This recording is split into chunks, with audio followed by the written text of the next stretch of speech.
ये बात समझ रहे हैं कि ये डिवॉल्व हो गया है, ये कोई बहस ही नहीं है, डिवॉल्व हो गया है। उनके जो असासे हैं जो अरबों रुपयों के हैं वो सूबों के दरमियान अब तकसीम करें। और ये ख़त मेरे पास मौजूद है, बड़ा तफसीली ख़त है, 3 पेजेस का है। मैं अभी बाद में कॉपीज़ करा के आपको दे देता हूँ। चलिए ये एक तरफ रखें। ये मेरे पास एक जवाब है जो special assistant to prime minister for revenue के ऑफिस से लिखा गया है, कि गालिबन 2016 का है। और ये इन्होंने FBR के, ये लेटरेट भी है, ये इनका अपना ख़त है, हमारा नहीं है। इसमें मैं आपको सिर्फ 2 चीज़ें पढ़ के सुना देता हूँ। एक उसमें पैरा नंबर 9 है, मैं शॉर्ट करता हूँ आपकी आसानी के लिए। The government of Sindh has been persistently asking the federal government through the Ministry of Overseas Pakistanis to transfer assets of both the institutions to the province of Sindh. Being a constitutional matter, the ministry requested the Law and Justice Division for their advice. The Law and Justice Division advised that the ministry could seek a stay on the enforcement of the said acts of the Sindh government from the apex court till it take decision on the pending constitutional petitions filed by the Punjab government. अब इसमें ये खुद कह रहे हैं कि चूंकि सिंध ने कानून बना लिया है, उस कानून के अमल दरामद को रोकने के लिए फेडरल गवर्नमेंट को आला अदालतों से इस कानून पर स्टे लेना चाहिए। और आज जब मैं आपसे बात कर रहा हूं, किसी अदालत ने हमारे कानून पर कोई स्टे नहीं दिया है, हमारा कानून अपनी जगह मौजूद है। इसी में एक और चीज आपको दिखाता हूं, मजे की, इसी खत में है। ये है जी views of law and justice division, ये वफाक हुकूमत का, मेरा नहीं है, हमारा सिंध का नहीं, वफाक का है। वो क्या कहते हैं इसमें? Law and justice department in its letter of dated 1st January 2016 concluded that for matter relating to devolution, the implementation commission was established, which had to complete its work till 30th June 2011.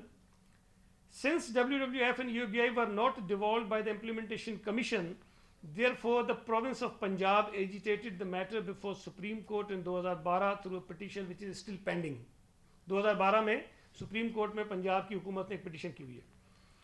अब इसका दूसरा para है, the law division is of the firm view that after 30th June 2011 the assets and liabilities of the WWF and UBI can not be transferred to the provinces, however they are at liberty to legislate on the devolved subjects and create their own institutions relating to WWF and UBI, but they can't claim the assets or be responsible for the liabilities of such institutions.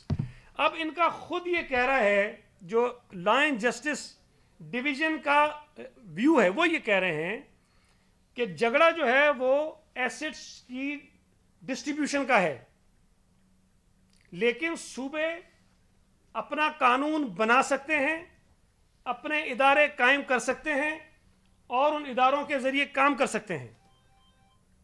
ये मेरा नहीं है, 2016 में federal government का जो law and justice का division है वो ही इनको कह रहा है।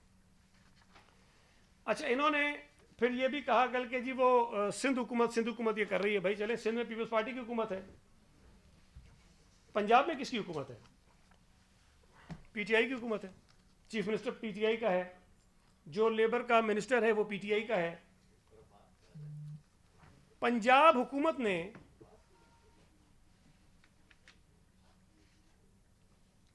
ये लेबर डिपार्टमेंट ने पंजाब के लेबर डिपार्टमेंट ने पंजाब के लॉ डिपार्टमेंट को 15 दिसंबर 2020 इसी महीने में एक खत लिखा है,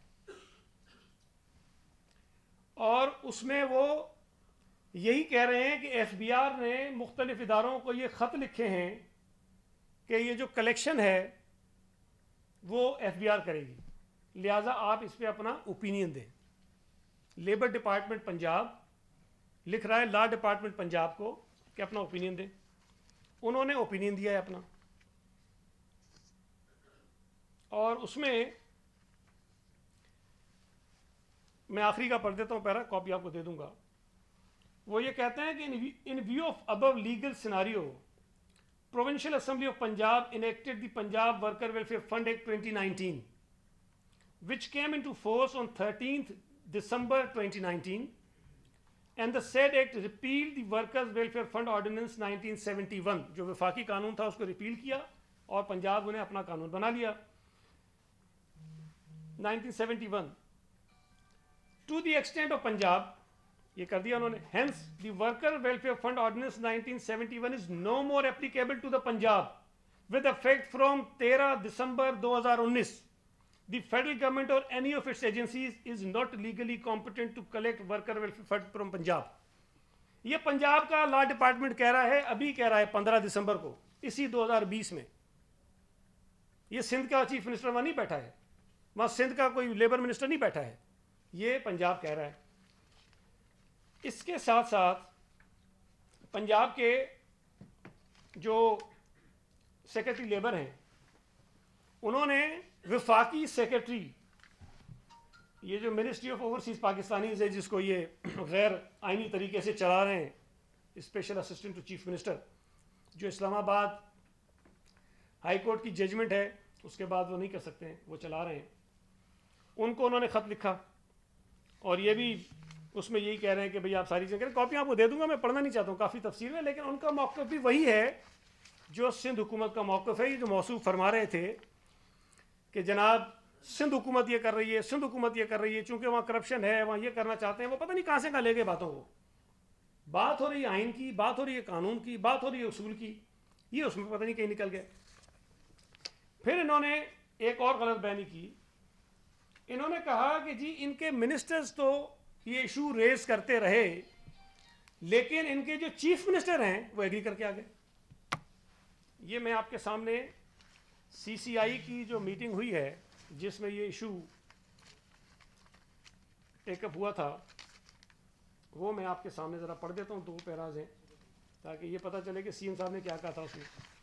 41वीं मीटिंग थी जो 13 दिसंबर 2019 को हुई थी और हमें ये मिनट्स कन्वे हुए हैं गालिबन 15 जनवरी 2020 को।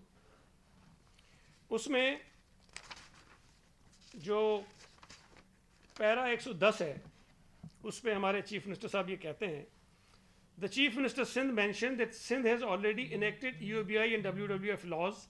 Therefore, being a devolved subject, both the WWF and EOBI should be devolved to the province.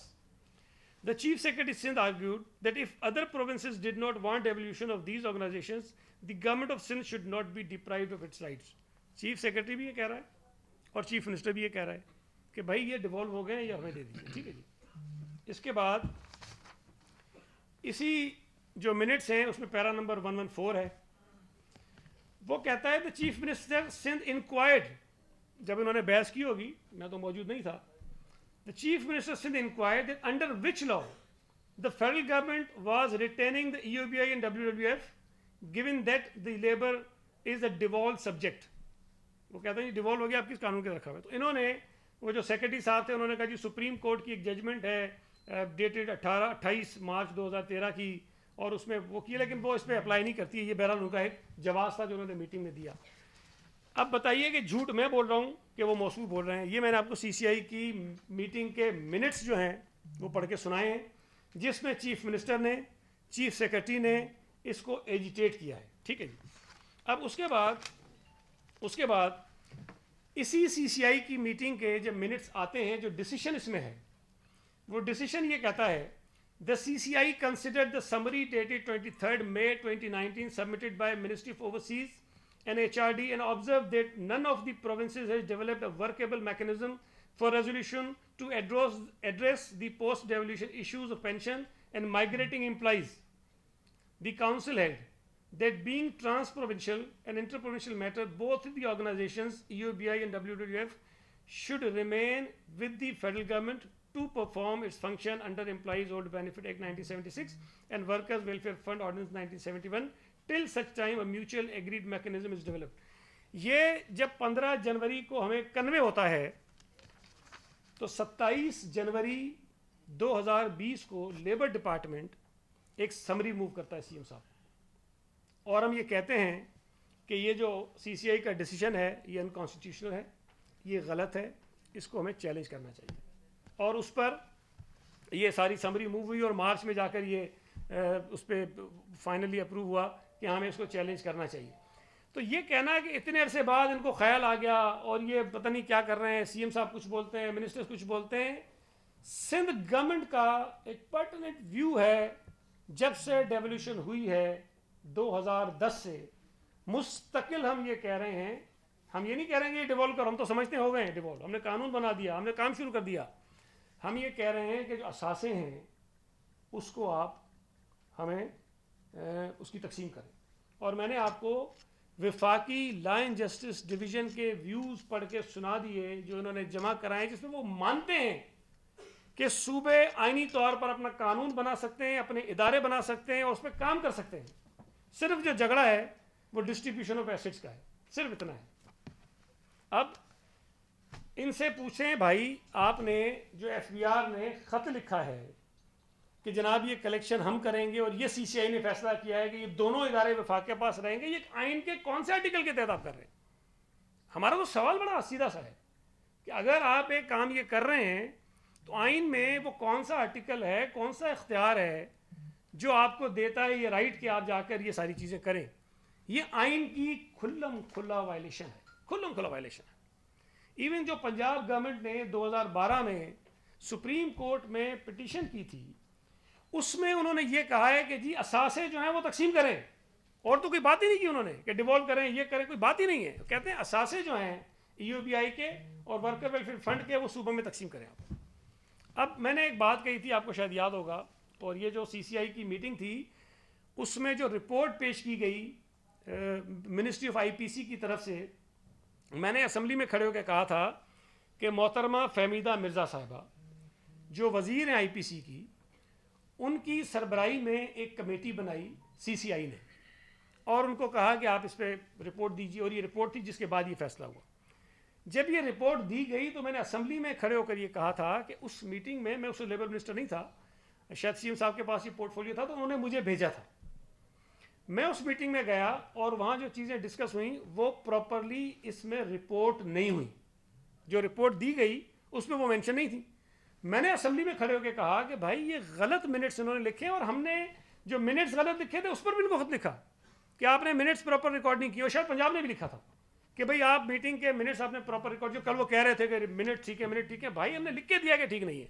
मैंने सिंध असेंबली में खड़े होकर कहा था कि ठीक नहीं है, जिस पर फहमीदा मिर्ज़ा साहबा ने स्पीकर सिंध असेंबली को मेरे खिलाफ खत लिखा कि जी आपके वजीर ने खड़े होकर यही बातें की जो गलत कही है। मैं आज भी अपनी बात पर कायम हूँ कि जो मीटिंग में बातें हुई थी उसके बरखिलाफ रिपोर्ट IPC के डिपार्टमेंट ने, मिनिस्ट्री ने CCI को सबमिट की है। पहली मीटिंग में सिंध, पंजाब, बलूचिस्तान तीनों ये कह रहे थे कि डिवॉल्व कर दो, सिर्फ KPK का कहना था कि ना करें। लेकिन बात यह है कि आइन में अगर एक चीज़ तय हो गई है, अगर किसी सूबे को उसका नुकसान हो रहा है तो उसमें उसकी बुनियाद पर अब उस आइन की खिलाफ वर्जी तो हम नहीं कर सकते, उसका रास्ता तलाश करें। हमने ये ऑप्शन दी थी, मैंने उस मीटिंग में खुद ये ऑफर किया था कि बलूचिस्तान को और KPK को प्रॉब्लम है, ठीक है, मानते हैं उनको फाइनेंशियल प्रॉब्लम आएगा, हल उसका हमने क्या दिया कि भाई 172 अरब रुपए जो गैर कानूनी तौर पर वफाकी हुकूमत ने वर्कर वेलफेयर फंड के दबाए हुए हैं, अपने अकाउंट्स में डाले हुए हैं, अपने अखराजात उससे कर रहे हैं। जब हम कहते हैं कि असासे तकसीम करो, जब असासे तकसीम होंगे तो ये 172 अरब रुपए सूबों में तकसीम होंगे, इस्लामाबाद में तकसीम होंगे, 5 इस्लामाबाद और 5 सूबों में तकसीम होंगे। सिंध हुकूमत अपने शेयर से बलूचिस्तान को और KPK को कुछ पैसे देगी, पंजाब भी दे, इस्लामाबाद भी दे, ताकि उनके पास कोई फीड मनी हो जाए और वो अपने इदारों को इस्टेब्लिश करने के काबिल हो जाएं। हम उनकी मदद करने को तैयार हैं, हम ये करेंगे। दूसरी बात हमने ये कही, इन्होंने कहा कि जी जो वर्कर कराची में काम कर रहा है वो रिटायरमेंट के बाद पंजाब चला जाएगा, KP चला जाएगा, बलूचिस्तान चला जाएगा, तो उसका कैसे होगा?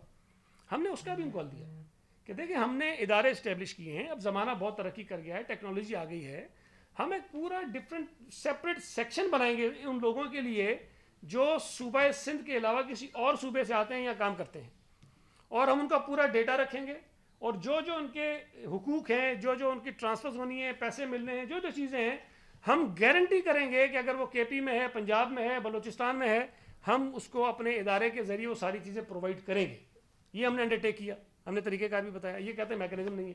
भाई हमने तो बना लिया है ना, अब अगर बाकी किसी सूबे ने नहीं बनाया तो उसकी आड़ लेकर आप सिंध को या पंजाब को उसके जो आईनी हुकूक है, जो हक है, उससे कैसे आप दूर कर सकते हो? तो ये वो चीज़ें कर रहे हैं। दूसरी एक बात उन्होंने बड़ी मज़े की कही कल, उन्होंने कहा कि रवात में एक ज़मीन खरीदी गई थी और पीपल्स पार्टी की करप्शन बताना चाह रहे थे कि जी रवात में ज़मीन खरीदी गई, पता नहीं 40 लाख रुपए उसकी आज भी कीमत है, उस वक्त 71 लाख रुपए में ले ली थी, और खुशी शाह साहब का हवाला दिया। मैंने कल वो अपने ट्वीट में भी कहा था, वैसे ये तारीख का बहुत बड़ा जबर है कि जुल्फी बुखारी मुझे मज़दूरों के हुकूक के मुतालिक समझाएगा। उसको या तो मेरा बैकग्राउंड नहीं पता, खैर पता तो उस बेचारे को कुछ भी नहीं है। मैं वर्कर वेलफेयर फंड की गवर्निंग बॉडी का मेंबर रहा हूँ कोई 3 साल या पता नहीं 4 साल, मैं खुद मेंबर रहा हूँ उसकी, जीबी का। खुर्शीद शाह साहब पहले मिनिस्टर थे, उसके बाद जो मिनिस्टर बने वो थे चौधरी वजाहत हुसैन, जो PMLQ से जिनका ताल्लुक था, जो आजकल इनके इत्तेहादी हैं। ये ज़मीन की जब सौदा हुआ था जिसका वो जिक्र कर रहे थे, जब वो हुआ था तो उस वक्त वजीर वजाहत हुसैन साहब थे, खुर्शीद शाह साहब नहीं थे। पहली बात तो ये है। दूसरी बात ये जो मैंने आपको बताया कि मैं गवर्निंग बॉडी का मेंबर था, तो नैब ने उसकी इंक्वायरी की, मुझे भी नोटिस आया, मैं गया नैब के पास। तो चूंकि उस गवर्निंग बॉडी की मिनट्स में कई जगहों पे ये लिखा हुआ था कि मैंने उस ज़मीन की डील की मुखालफत की थी, मिनट्स में रिकॉर्डेड था कि मैं उसको मुखालफत कर रहा था। और सिर्फ मीटिंग में मुखालफत नहीं की थी, मैंने वर्कर वेलफेयर फंड को एक ख़त लिख के कहा था कि ये ज़मीन आप मत खरीदें। तो पीपल्स पार्टी का जो आदमी था वो तो कह रहा था कि मत खरीदो, और जिन्होंने खरीदी थी वो आज आपके साथ बैठे। और मैं आपको और मजे की बात बताऊं, इन्होंने केस छेड़ दिया तो बताता हूं। उस वक्त एक सेक्रेटरी थे इसी डिपार्टमेंट के, लेबर डिपार्टमेंट के, उनका नाम था कोई एहसन राजा साहब, शायद अगर मैं गलत नहीं हूं तो एहसन राजा उनका नाम था। वो इतने ज़्यादा जोर लगा रहे थे कि ये ज़मीन का सौदा होना चाहिए, और मैं उसी मीटिंग में कहता था नहीं होना चाहिए। जब मुझे नैब का नोटिस आया, मैं वहाँ गया तो उन्होंने बताया कि नहीं आपने तो ये ख़त भी लिखा हुआ है कि नहीं होनी चाहिए, तो क्या था क्या नहीं था। तो मैंने उनसे पूछा, मैंने कहा ये बताओ कि एहसन राजा किधर है इस केस में? उन्होंने कहा जो हमारा गवाह है वो। तो मैंने तो सर पे हाथ मारा, मैंने कहा वो करने वाला वही है, जो करने वाला था उसको गवाह बना दिया। जो बेगुनाह बेचारे 2-3 गवर्निंग बॉडी के मेंबर थे, कुछ वर्कर वेलफेयर फंड के ऑफिसर थे, उन सबको जेलों में डाल दिया। ये नैब की, आप समझ लें, जो हम कहते हैं ना ये नैब न्याजी गठजोड़ है। अगर खुर्शीद शाह साहब मिनिस्टर होते ना, उन पर रेफरेंस होता, उस वक्त का जो सेक्रेटरी होता वो भी जेल में होता। लेकिन चूंकि उस वक्त का सेक्रेटरी जो है वो गवाह बना दिया उसको, जो गुनहगार था वो गवाह बन गया, जो मुजरिम था उसको गवाह बना दिया। और मुझे उन्होंने कहा नैब ने कि भाई आप ये गवाही कोर्ट में दे दें। मैं कहा जी मेरे पास इतना टाइम नहीं कोर्ट में आऊँ, लेकिन मैं आपके पास आया हूँ, मैं आपको स्टेटमेंट दे रहा हूँ, मेरा स्टेटमेंट लिखो कि एहसन राजा इसके अंदर इन्वॉल्व है, उसी ने सारा काम किया है, बाकी इसमें कोई कसूरवार नहीं है। तो जुल्फी बुखारी साहब माशाल्लाह आप लोग करप्शन के खिलाफ बहुत काम कर रहे हैं। चौधरी वजाहत हुसैन आपका इत्तेहादी है, वो वजीर था। ये जो रवात की ज़मीन जिसके सौदे की आप बात कर रहे हो, ये उनके दौर में हुआ था। एहसन राजा का नाम मैं आपको बता रहा हूँ, मुझे नहीं पता आजकल कहाँ है, रिटायर हो गए हैं कहीं कुछ हैं, अगर है उसके खिलाफ कार्रवाई करो। तो ये जवाब आप दे के कि जी ये करप्शन हो रही है, वो करप्शन हो रही है, सिंध में ये हो गया, फलां में हो गया, ये आईनी जो चीज़ें उससे आप अपनी जान नहीं छुड़ा सकते हैं। हमारा मौक़िफ़ बड़ा सीधा है, आप आइन को वायलेट कर रहे हैं, आइन के खिलाफ जाते हुए आप ख़त लिख रहे हैं, आइन के खिलाफ जाकर आप कलेक्शन कर रहे हैं, और ये चीज़ आपको नहीं करने देंगे। इन्होंने कहा कि जी वो लोग अदालतों में चले गए, भी अदालतों में इसलिए गए कि तुम लोगों ने दादागिरी लगाई हुई है, फेडरल गवर्नमेंट गैर कानूनी तौर पर कलेक्शन कर रही है। लोग अदालतों में इसलिए गए हैं कि भाई हमसे सिंध हुकूमत भी कह रही है कि हमें दे दो, और जो वफाकी हुकूमत है वो भी कह रही है हमें दे दो, तो हम किसको दें? तो अदालत में ये इशू है। अदालत में अगर वफाकी हुकूमत ये गैर आइनी काम करना छोड़ दे तो अदालत में मसला हल हो जाएगा। दूसरी उन्होंने कहा जी वो वर्कर्स को उन्होंने क्या दिया क्या नहीं दिया। देखिए ये भी शायद सिंध हुकूमत वाहिद हुकूमत है इस वक्त पाकिस्तान में जो हम मजदूर कार्ड देने जा रहे हैं लोगों को। जुल्फी बुखारी साहब को तो पता भी नहीं होगा मजदूर कार्ड होता क्या है। हम जनवरी में इंशाल्लाह ताला कार्ड देना शुरू कर देंगे, और ये भी हमने इसकी ट्रांसपेरेंसी के लिए हमने नादरा के साथ इसका कॉन्ट्रैक्ट किया हुआ है, वो कार्ड नादरा बना के दे रही है। इस वक्त जितने मजदूर हमारे पास रजिस्टर्ड हैं, कोई 6.25 लाख से जायद हैं, हम उनको मजदूर कार्ड देंगे और जो फैसिलिटीज़ उनको मिल रही हैं वो सारी एक सिस्टम के जरिए हो जाएंगी, तो उसमें जो लीकेजेस है वो भी ख़त्म हो जाएंगे। किसी सूबे ने नहीं किया ये, किसी सूबे ने नहीं किया, ये सिंध ने किया है। और आगे चलकर हम इस मजदूर कार्ड का जो इजरा है वो इनफॉर्मल सेक्टर में जो वर्कर हैं उनको भी देंगे, और जो सेल्फ एम्प्लॉयड वर्कर्स हैं जो खुद अपना काम करते हैं, मजदूरी करते हैं, उनको भी ये राइट हम देंगे कि वो भी ये कार्ड बनवाएं, ताकि जो फैसिलिटीज सिर्फ इंडस्ट्रियल वर्कर्स को मिलती हैं हम वो पूरे सिंध में काम करने वाले मजदूरों को दें। तो ये काम मजदूरों के लिए हम कर रहे हैं। जिस तरह BISP हमने किया ना, और उसको ये हुकूमत अपने क्रेडिट में लेती है, इंशाल्लाह ताला ये जो बेनज़ीर मजदूर कार्ड है ये भी BISP की तरह की एक मिसाल बनेगी, और बाकी हुकूमतें में इसको फॉलो करेंगी, और वफाकी हुकूमत भी इसको करने पर मजबूर होगी, इसलिए कि ये एक बहुत बड़ा तारीखी काम हम करने जा रहे हैं। इनका ये हमें कह रहे हैं सिंध हुकूमत के खिलाफ मजदूरों को कुछ नहीं मिलता। ये सुप्रीम कोर्ट में वर्कर्स गए, वर्कर्स वो कह रहे हैं जी वफाकी हुकूमत हमें हमारे जो राइट्स हैं, जो चीज़ें मिलनी चाहिए, जो बेनिफिट्स मिलनी चाहिए वो नहीं दे रही है। सुप्रीम कोर्ट में कहा, और ये चीफ जस्टिस ऑफ पाकिस्तान की अदालत में ये केस चल रहा है। उसमें जाकर वो वर्कर बेचारे वहाँ चीख रहे हैं कि जी हमें ये 172 अरब रुपये हमारे वफाकी हुकूमतें दबाए हुए हैं और ये हमें कुछ नहीं दे रहे। एक और बात उन्होंने कही, बड़ी वो भी अजीब सी थी, मैं कह रहा हूँ ना, आइन और कानून तो बिल्कुल ही फारिग है। कहते हैं जी हमने वर्कर्स को बुलाया, हमने एम्प्लॉयर्स को बुलाया, और वो सब इसके खिलाफ है। मेरे पास ये करारदाद पड़ी है, रेजोल्यूशन है, इस पे वर्कर्स के नुमाइंदों के भी दस्तखत हैं और एम्प्लॉयर्स के भी दस्तखत हैं, एम्प्लॉयर फेडरेशन ऑफ पाकिस्तान के भी और वर्कर्स के भी। हमने वैसे ही उनसे बात की थी, मतलब ये ठीक है एतमाद में लेने के लिए, लेकिन अगर for the sake of argument में वैसे कह रहा हूं, अगर एम्प्लॉयर भी कह दें कि नहीं करो, वर्कर्स भी कह दें कि नहीं करो, तो भाई क्या आप आइन की खिलाफवर्जी करोगे क्या? आइन ये कहता है कि ये डिवॉल्व शोबे हैं। अगर एम्प्लॉयर कह दें कि ये नहीं है तो ये कोई फर्क नहीं पड़ता इससे। अगर वर्कर्स कह दें कि ना करो तो कोई फर्क नहीं पड़ता इससे। हम उनको एतमाद में लेने के लिए उनसे बात करते हैं, उनसे डिस्कशन करते हैं, कंसल्ट करते हैं, वो अपनी जगह चीज़ ठीक है, वो अच्छी बात है। लेकिन चूंकि वो कह रहे नहीं, एम्प्लॉयज ने भी कह दिया, वर्कर्स ने भी कह दिया कि मत करो डिवॉल्व, इसलिए हम आइन को एक तरफ उठा के फेंक देंगे और जो कंसल्टेशन हुई है उसकी बुनियाद पर फैसले करेंगे। तो कोई चीज़ मैं फिर दोहरा रहा हूँ, ना एम्प्लॉयर्स का पॉइंट ऑफ व्यू उसको चेंज कर सकता है आइन को, ना वर्कर्स का पॉइंट ऑफ व्यू चेंज कर सकता है, ना CCI चेंज कर सकती है, ना कोई अदालत चेंज कर सकती है। जो आइन में चीज़ लिखी है, जो सूबों को हुकूक मिले हैं, जो चीज़ें डिवॉल्व हो गई हैं, वो सूबों को मिलनी है।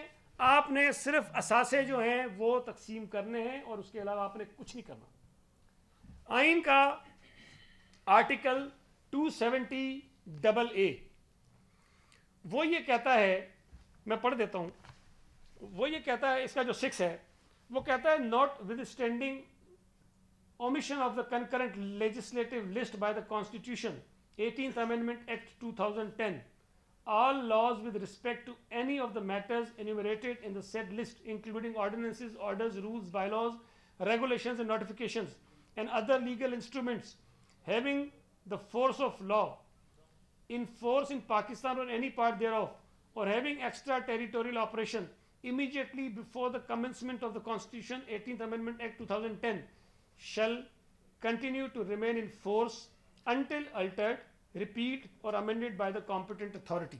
अब competent authority इसमें सूबाई असम्बलियाँ हैं और हम उनको रिपील कर सकते हैं, उनको अमेंड कर सकते हैं, उनको अल्टर कर सकते हैं।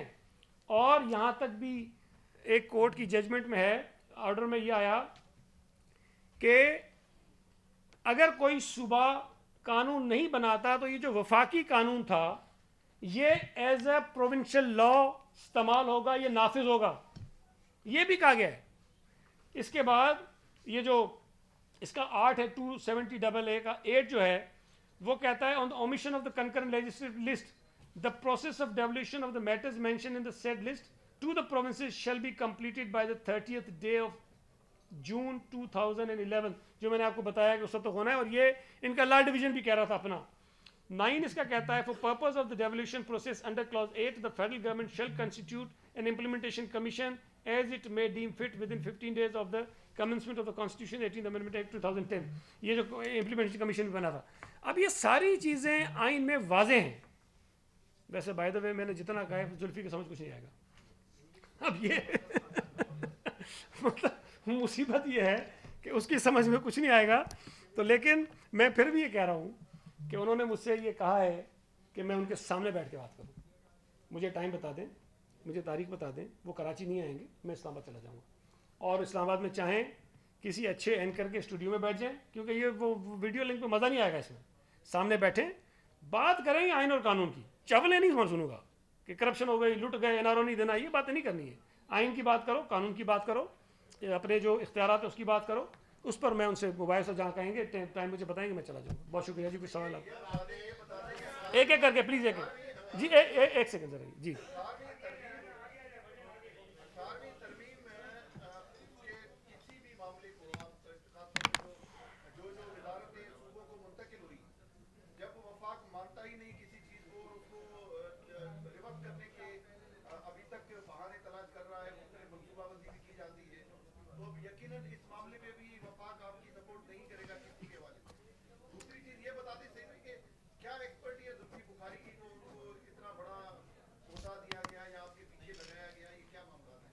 मेरे पीछे क्या लगेगा वो. अब देखिए, मैं उसमें नहीं जाता एक्सपर्टीज़ क्या है क्या नहीं है. वो अब इमरान खान साहब जाने. इस्लामाबाद हाई कोर्ट ने कहा है कि प्राइम मिनिस्टर जिसको चाहे स्पेशल असिस्टेंट लगा ले, एडवाइज़र लगा ले, वो उनका इख्तियार है, वो बिल्कुल करें. लेकिन एक चीज़ और आपको बताऊं कि जुल्फ़ी बुखारी साहब अक्सर मीटिंग्स चेयर बुलाते हैं इस हवाले से, और मिनिस्टर्स को बुलाते हैं. और मैंने आज तक कोई मीटिंग अटेंड नहीं की, और ये बात मैंने कन्वे की कि एक स्पेशल असिस्टेंट इलेक्टेड मिनिस्टर्स की मीटिंग को चेयर नहीं कर सकता. तो इसलिए सेक्रेटरी लेबर ज़रूर जाता है मीटिंग्स में, और मैंने कोई मीटिंग अटेंड नहीं की, इसलिए कि मैं समझता हूँ कि उनका ये इख्तियार नहीं है कि इलेक्टेड मिनिस्टर्स उस मीटिंग में बैठे हों और जुल्फ़ी बुखारी उस मीटिंग को चेयर करें. लिहाजा मैंने कोई मीटिंग अटेंड नहीं की है. दूसरी बात जो आप कह रहे हैं वफाकी हुकूमत नहीं मानती, देखें इसमें अदालतों में बहुत सारे केसेस अभी पेंडिंग हैं. लेकिन जो बात मैंने बार बार पढ़ के भी आपको सुनाई, मैं फिर कह रहा हूँ कि जो कानून सिंध असम्बली ने बनाया है, जो कानून पंजाब असम्बली ने बनाया है, उस कानून को किसी अदालत ने ख़त्म नहीं किया. वो कानून आइन के मुताबिक आज भी मौजूद है और हम उसके मुताबिक फ़ंक्शन कर रहे हैं. कल उन्होंने एक बात यूबीआई के मुतालिक कही कि हमने इतना बढ़ा दिया, उसका वो कलेक्शन थी, कंट्रीब्यूशन था, बढ़ा दिया. तो मैं अर्ज़ कर दूं कि ईओबीआई ने, सिंध ईओबीआई ने अभी तक कलेक्शन और कंट्रीब्यूशन का काम शुरू ही नहीं किया है. तो आप मवाजा कैसे कर सकते? हम वर्कर वेलफेयर फंड की कंट्रीब्यूशन ज़रूर हम कर रहे हैं, और वो हमारी एफबीआर के मुकाबले में ज़्यादा बेहतर है. एक सेकंड.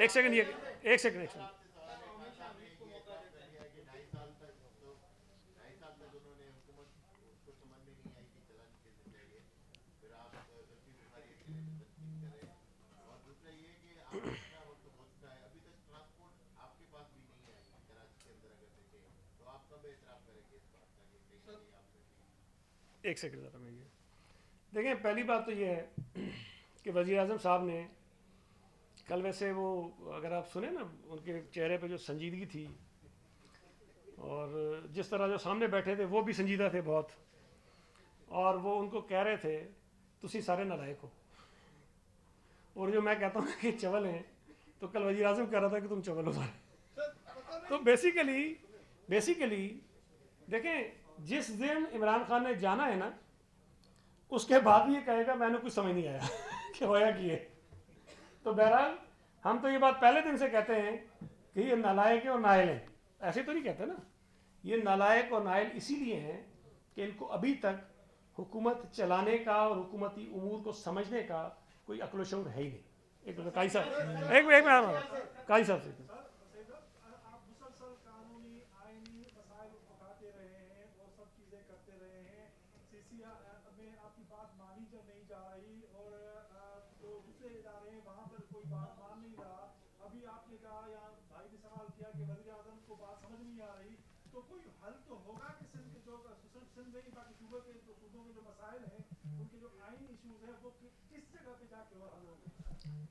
देखें, मैंने आपको बताया ना कि ख़ास तौर पे ये जिस इशू पे हम बात कर रहे हैं, ये अदालत में है मसला, और अदालत फैसला करे अगर सूबे और वफाक में कोई डिस्प्यूट है और सीसीआई में भी वो मसला हल नहीं हो रहा, तो अदालत कर सकती है, या joint session of the parliament जो है वो इसको करेगा तय कि जी क्या होना है। लेकिन अगर वो कहीं नहीं हो रहा, इसका मतलब ये तो नहीं है कि हम गिव अप कर दें और हम छोड़ दें कि जो कुछ नहीं हो रहा इसलिए मैं बात नहीं करनी चाहिए। जिस इशू पर मैंने आज बात की, जिस इशू पर मैंने परसों बात की, वो पीपल्स पार्टी को कह रहे थे, मैं तो पंजाब हुकूमत की भी बात बता रहा हूँ कि भाई जो हम कह रहे हैं वो पंजाब भी कह रहा है, पीटीआई की गवर्नमेंट कह रही है, पीटीआई का चीफ मिनिस्टर, पीटीआई का जो है वो जहाँ लेबर मिनिस्टर है वो कह रहे हैं वो। तो यहाँ पर इस इशू पर पंजाब और सिंध के मौक़िफ़ में कोई फ़र्क नहीं है। तो ये वाज़ेह है कि वफाकी हुकूमत चूँकि अरबों रुपए के असासे हैं WWF के, UBI के, वो तकसीम नहीं करना चाहती। उस तकसीम को रोकने के लिए उन्होंने एक नया जवाब पैदा कर दिया, डिस्प्यूट खड़ी कर दी कि जो कंट्रीब्यूशन होना है सूबों से वो भी FBR के ज़रिए कराएं। है ये सरीहन गैर आइनी है। अब कब फैसला इसका अदालत करती है, कब तय होता है, हम इसमें तो लगे रहेंगे। एक मिनट जी, एक मिनट, एक सेकंड जी।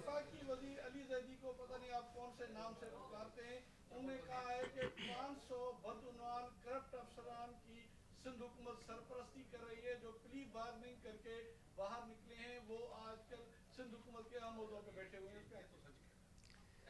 जहाँ तक मुझे याद है, मेरे पास क्योंकि अभी इसकी तफसील नहीं है सारी, लेकिन मेरे इल्म में थोड़ा सा इसलिए है कि मेरे डिपार्टमेंट में भी कुछ ऐसी चीज़ें आती रहती थी कि इसकी पोस्टिंग देनी है, इसने ये किया है। जिन लोगों ने प्ली बार्गेन किया था उसके मुतल्लिक ये आया कि हुकूमत इनको इनके जुर्म के मुताबिक सज़ाएं दे, और फिर मुख्तलिफ़ लोगों को मुख्तलिफ़ सज़ाएं दी गई। किसी का प्रमोशन ख़त्म कर दिया गया, किसी को कोई सज़ा, मुख्तलिफ़ सज़ाएं उनको मुख्तलिफ़ कमेटी जो थी उन्होंने दी। फिर एक गालिबन, मुझे अब करेक्ट कीजिएगा, एक शाह साहब इस पर अगर मैं गलत हूँ, गालिबन एक अदालत का फ़ैसला भी है जिस पे उन्होंने ये कहा कि अगर किसी ने इतने पैसों की प्ली बार्गेन की है तो उससे नीचे वालों को आप जो है वो भले पोस्ट कर दें कहीं ना कहीं। अब ये जो 300-400, मुझे नहीं पता कितना नंबर है, इसको हमें ये देखना पड़ेगा कि क्या इन लोगों को जो सज़ा देने का सिलसिला था कि किसी को नौकरी से निकाला होगा, किसी का प्रमोशन ख़त्म हुआ होगा, किसी के इंक्रीमेंट ख़त्म हुए होंगे, किसी का कुछ हुआ होगा, क्या ये उस सज़ा के अमल से गुजर कर फिर आए, और वो जो फैसला था अदालत का जिसमें कहा गया कि जी इतने पैसों का अगर किसी ने किया है तो उससे ऊपर वालों को ना करें, नीचे वालों को कर दें। तो यहाँ मुख्तलिफ चीज़ें होती हैं, अगर हम नहीं भी कर रहे होते हैं तो कुछ ऐसी चीज़ आती है जिसमें हमें करना पड़ता है। तो ये इतना सादा नहीं है। अब मैं क्या कहूँ, ये जो हमारे जो PTI के दोस्त हैं, मैं कह रहा हूँ ना, अकल और शऊर से तो फारिग हैं, आइन और कानून इनको छू के भी नहीं गुजरा। तो जब ये सारी चीज़ें मालूम करेंगे ना तो इनको पता चलेगा। जिस तरह वो अमन कमेटी हमारे गले में डाली थी, फिर इनके गले में पड़ी तो ये भागे कि उस पर बात करना छोड़ दी उन्होंने। एक मिनट संजय कर ले यार, एक सेकंड, ये एक सेकंड आ रहा हूँ। शफकत तो पीछे बैठा, आ गया यार।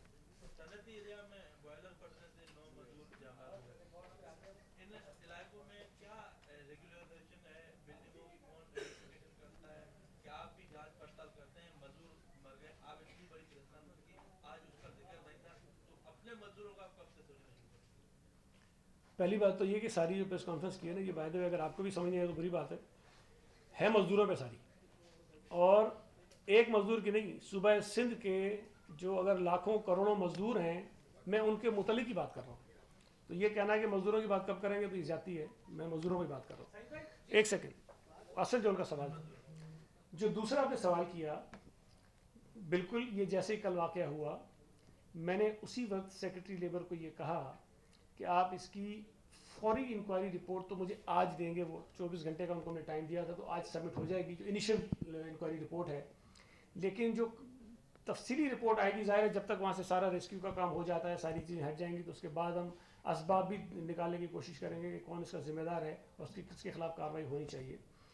इसमें महकमा लेबर की भी जिम्मेदारी होती है कि वहाँ पर जो सिक्योरिटी और सेफ्टी के इश्यूज़ हैं उसको हम देखें।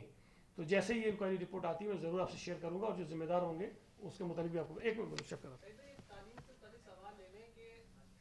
पूरा साल जो है वो कोरोना में गुजर गया और तकरीबन 60 दिन तालीमी इदारों में क्लासेस हुई हैं, तो तो लग नहीं रहा कि कोरोना जो है वो जाने वाला है, तो क्या आपने कोई ऐसी हिकमत अमली इख्तियार की है कि नेक्स्ट ईयर जो नया सेशन है उसमें तालीम का हर्ज ना हो, इस हवाले से बताइएगा। देखें, ये तो डिपेंड करता है कि हमारे स्कूल्स खुलते कब हैं। उससे पहले तो हम कोई चीज़ नहीं कह सकते। अभी तो हम अगर प्लान करेंगे भी कि जी हमने लेट से जनवरी में जो बात हो रही थी, मुझे तो नहीं लगता कि जनवरी में स्कूल खुल सकते हैं। तो अगर ये जितना आगे जाएगा और जैसे स्कूल खुलेंगे उसके बाद बैठ के हमें सारा पूरा रीडिज़ाइन करना पड़ेगा अपना एकेडमिक प्लान और सारे का सारा। और ये बात मैं बता रहा हूँ कि इस मरतबा बच्चे बगैर एग्ज़ाम्स के जो हैं वो पास नहीं होंगे। एक जी आपने सिंध में मजदूर कार्ड का जिक्र किया और जनवरी से उसके इजरा की बात की। आप मीडिया के जरिए ये बात लोगों तक पहुंचा रहे हैं। जितने सारे मीडिया के मजदूर आपके सामने मौजूद हैं, हम इनकी बात आपसे पहले भी कर चुके हैं। इस सामने न सिर्फ कैमरामैन, हमारा टेक्निकल स्टाफ, हमारे DSNG स्टाफ, हमारा लोअर स्टाफ, इस तरह के मोटरसाइकिल पर फिरने वाले सहाफ़ी और इस तरह की जो सूरत हाल है, इसमें हमने आपसे कहा था कि एक तरमीम जरूर आप दें और इनको भी इसी लेबर के पोर्शन में, मीडिया वर्कर को इसी लेबर के पोर्शन में लाना चाहिए, ताकि ये भी जब खुदा ना खास्ता रोड पर गिरे या इनको कोई ऐसी बीमारी हो या इनके बच्चों की तालीम का मामला हो, उस हवाले से भी कुछ अगर आप बयान करना चाहें। देखिए, इसमें मैंने अभी आपको ये बताया कि इनिशियली जो पायलट जी मैं जो इनिशियली हमने किया है वो पायलट प्रोजेक्ट के तौर पे जो हमारे पास तकरीबन 6.25 लाख के करीब मजदूर रजिस्टर्ड हैं उनको कार्ड इशू कर रहे हैं, ठीक है। और ये नंबर बढ़ जाएंगे। जहाँ तक अमेंडमेंट की बात आपने की, हमने एक अमेंडमेंट ऑलरेडी कैबिनेट को भेजी है जो माइनर सी अमेंडमेंट से, ताकि ये कार्ड को हम उसके अंदर शामिल कर सकें। और उसमें हम ये भी डाल रहे हैं कि जो सेल्फ एम्प्लॉयड वर्कर्स हैं, मतलब जो किसी के मुलाजिम नहीं हैं, वो भी इसमें आ जाएंगे। और जो इनफॉर्मल सेक्टर में काम करते हैं वो भी इसमें आ जाएंगे। तो अभी जो बैरियर है कि इंडस्ट्रियल वर्कर्स के लिए सिर्फ ये होता है, वो ख़त्म हो जाएगा। तो उसके बाद जितने भी लोग काम करते हैं पूरे सूबे में, उनको हम इसमें शामिल करेंगे। इसमें मैकेनिज्म पे हम काम करें, जो मैं बता रहा हूँ ये बहुत बड़ा काम है, ये बहुत बड़ा काम है। और इसको हम अभी तो फाइन ट्यून कर रहे हैं। इस पे जो लेबर लॉज को समझने वाले अच्छे वकील हैं उनसे मशावरत कर रहे हैं, जो हमारी लेबर फेडरेशंस हैं उनसे हम बात कर रहे हैं, जो एम्प्लॉयर्स फेडरेशन है उनके नुमाइंदे हैं उनसे हम बात कर रहे हैं। लेकिन असल मकसद हमारा यही है कि पूरे सूबे में जो लोग मजदूरी करते हैं, उसमें आप भी शामिल होंगे, जो जो कैमरामैन हैं, जो रिपोर्टर्स हैं, वो भी सारे उसमें आ सकते हैं। उस पर हम काम कर रहे हैं और इंशाल्लाह ताला ये सारे करेंगे। और ये मैं आपको यकीन कराता हूँ कि बिलावल भुट्टो ज़रदारी साहब की हिदायत पर ये काम हमने शुरू किया है और उस पर बहुत ज़्यादा फोकस्ड हैं। रेगुलरली हमसे पूछते हैं, मालूमात लेते हैं और इंशाल्लाह ताला इसको हम जल्द कर देंगे। एक मिनट, वो कर ले उसके बाद पीछे।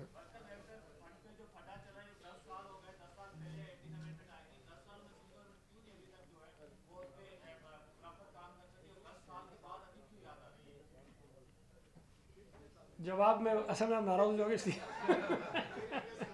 देखिए, हमने 2011 से, मैंने अभी वो ख़त बताया कायम अली शाह साहब ने लिखा, मुस्तकिल हम लिखते रहे।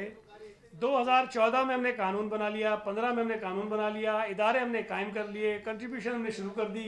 अब मुझे नहीं पता आप क्या कह रहे हैं कि हमने, मैं वैसे बुरा नहीं मानना, मुझे लगा कि PTI के वजीर हो।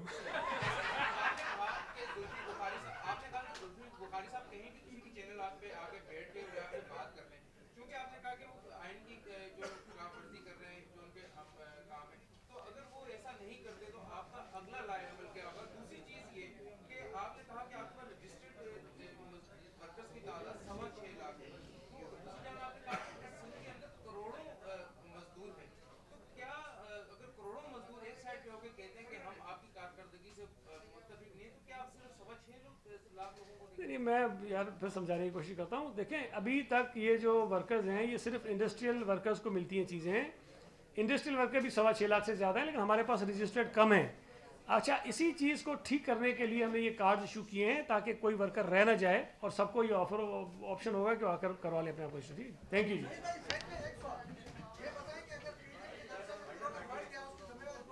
हाँ,